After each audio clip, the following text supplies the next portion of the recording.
Le livre de Smart Job, on parle d'entreprendre, on parle des femmes aussi dans ce livre, réentreprendre sa vie après 50 ans, parce que l'ambition des femmes n'a pas d'âge. Édition Duno, l'auteur Frédérique Sintra, elle est notre invitée. Bonjour Frédérique, un petit mot sur vous peut-être, parce qu'on n'écrit pas un livre par hasard, vous êtes à la fois entrepreneuse, 2 entreprises, une tournée vers la formation, l'autre vers les entreprises. Vous vous êtes réinventée vous aussi ? Eh oui, eh oui. En fait, on se réinvente à tout âge, mais je me suis particulièrement réinventée à l'âge de 48 ans, en passant du salariat à l'entrepreneuriat.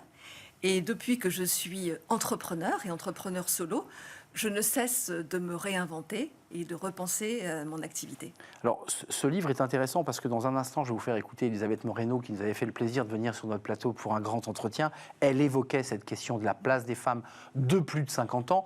Votre livre, quand même, il faut le dire, c'est pas un pensum triste, c'est plutôt un livre optimiste qui replace la femme dans la capacité qu'elle peut avoir à se réinventer, à réinventer sa vie et à trouver le bonheur, en quelque sorte.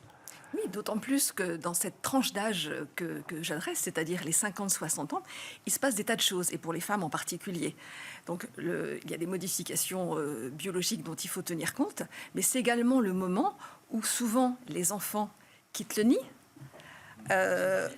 Et donc, alors, parfois, on doit s'occuper également de ses parents vieillissants. En fait, on est une génération sandwich entre des enfants grandissants, des parents vieillissants, mais c'est aussi le moment où on se dit « mais on en a sous le pied ». C'est le moment. Et c'est le moment ou jamais, avec de l'énergie, avec de l'envie, avec de l'ambition.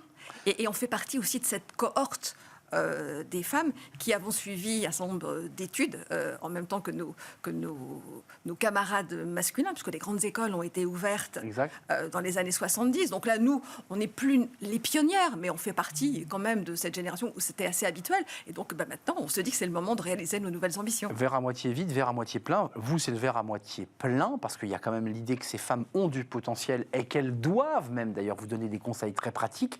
N'hésitez pas pour améliorer l'employabilité. Prenez la parole à table, dans les dîners de famille, dans les repas de famille, c'est intéressant. C'est juste un mot. Pourquoi ? Parce qu'il faut que la personne aussi, cette femme, prenne toute sa place qu'elle n'avait peut-être pas auparavant quand elle était simplement, je dirais, mère de famille. C'est ça que vous... En fait, c'est un sujet qui est abordé sur l'ambition en général, qui est l'autre sujet que j'adresse, quels que soient les âges et quels que soient les sexes.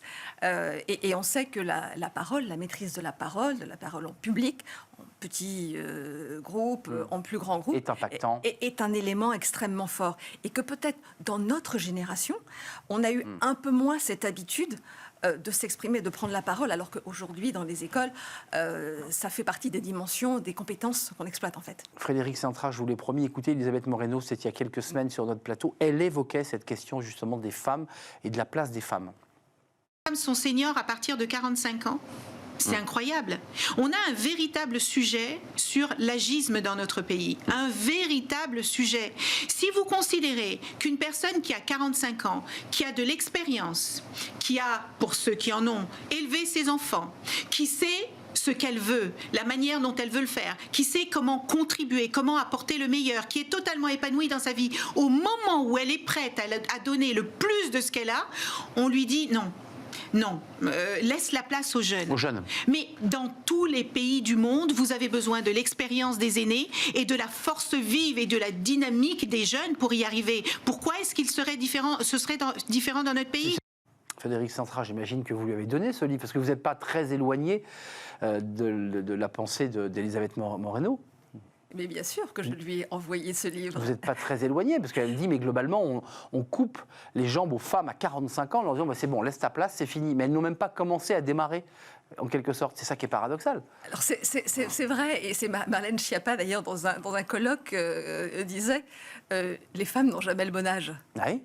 Soit c'est trop jeune, soit ensuite après c'est trop tard. Il y a la période de la maternité et ensuite quand elles font surface, on leur dit c'est trop tard.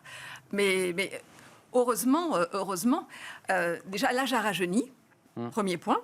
Donc on a aujourd'hui une hygiène de vie, on s'est formé, on s'est reformer, parce qu'en fait, être senior n'est pas une compétence, expérimenter n'est pas une compétence. Vous assumez le mot senior, vous, Frédéric? Je ne l'assume pas en général. Dans l'entreprise, on peut dire qu'on est senior. Par exemple, un consultant senior, c'est quelqu'un qui a plus d'expérience qu'un consultant junior. Oui, c'est vrai. Donc c'est plutôt positif. Quand on le met avec le mot consultant, il devient positif. Quand on le met tout seul, c'est discriminant. Enfin, c'est un peu le sentiment que j'ai. Exactement. Et moi, je n'ai pas envie qu'à partir de 50 ans, on fasse partie de cette grande cohorte des seniors de 50 à 100 ans. Donc pour moi, il y a une génération, alors des ninis, on n'est ni jeunes ni vieux. Alors on est... ouais, c'est ça, une middle génération. Mais qu'est-ce qui leur manque avant de nous quitter? Parce que ce livre aussi, il porte un message d'espoir, de capacité de pouvoir se réinventer et de pouvoir reconstruire, refaire sa vie professionnelle, pour le moins. Qu'est-ce qui leur manque aujourd'hui? Des gens qui leur tendent la main, des inspirants, des fonds d'investissement qui les écoutent et qui leur disent « super idée, on vous aide ». Qu'est-ce qui leur manque le plus? En fait, réentreprendre sa vie, ça ne veut pas forcément dire se lancer dans l'entrepreneuriat. Pas forcément. Réentreprendre sa vie professionnelle, ça peut être également dans le salariat. Et d'ailleurs, moi, je suis interrogée par des DRH qui me sollicitent en me disant « est-ce que vous pouvez venir parler de ce sujet dans l'entreprise pour...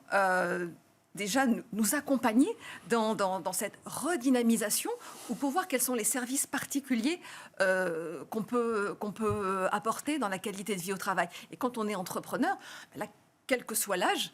La confiance, il y a aussi le mot confiance qui est très important avant de nous quitter. Redonner confiance.